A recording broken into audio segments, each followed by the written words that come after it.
Hi everyone, welcome to today's training. So today we are talking about rheology or thickness, different types of gums I have in front of me here.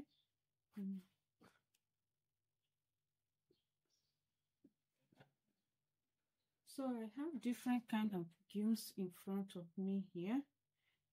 Let's count 1, 2, 3, 4, 5, 6, 7. I have 7 different kind of gums.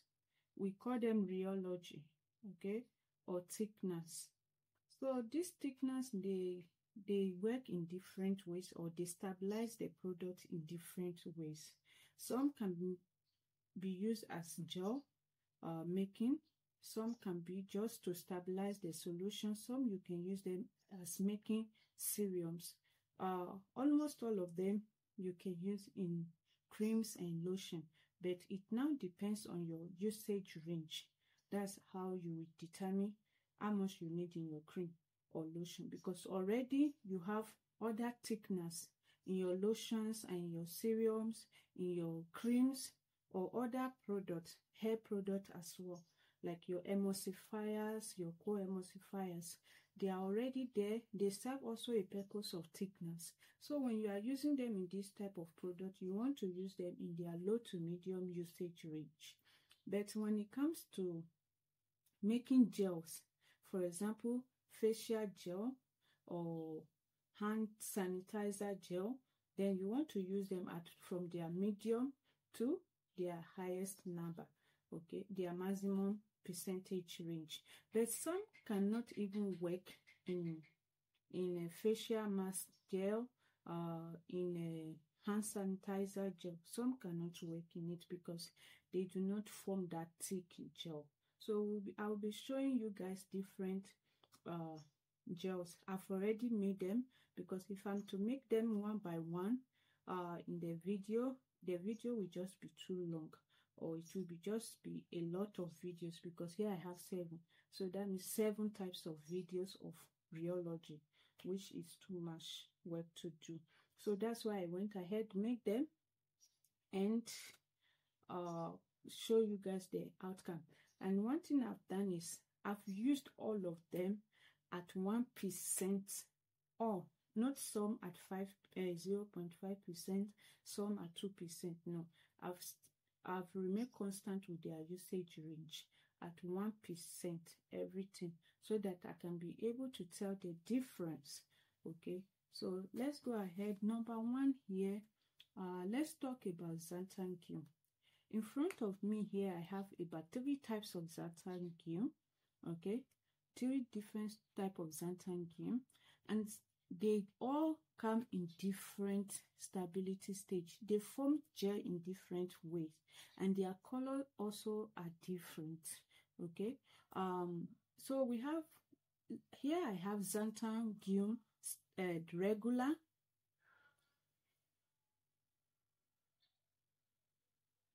So we have the xanthan gum, the regular one. Its color is in this format, a little bit pale, okay, brown. And then, oh sorry, this is food grade xanthan gum. That is, it can be used in food as well, and in cosmetic. And then here we have the regular one. It's more pale, it's more brownish a little bit, sorry for the mess, in appearance. And then we have another one, which is not rightly in front of me, but it's this cosmetic high standard one. And the 4th one, which I don't even have access to at all, is the more advanced one. It's more better than the advanced standard one, or high grade standard one. So with the food grade one, this is the consistency it forms. I use it at 1%. Let me be see. You see, it forms a little bit of chunk, but it's not as thick as when compared to the regular one. This is the regular one. You see, it's almost the same, and the color is not transparent. So this kind of gel, when you want to use it for things like serum, those kind of things, you need to consider the color. Are you satisfied with this kind of color? Then you go ahead, use it for serum. Then you have to reduce the usage range, because if you use it at 1%, this will be too thick for your serum. Okay, it will be too thick. And when you are using it for cream, lotion, and all those things as well, you have to reduce it because it will be too thick. You have other thickness in your formulation. But let's compare it to the high standard one. This one gives a very clear, transparent, see-through gel. Okay, so, and look at it, it doesn't form that chunk like the other one.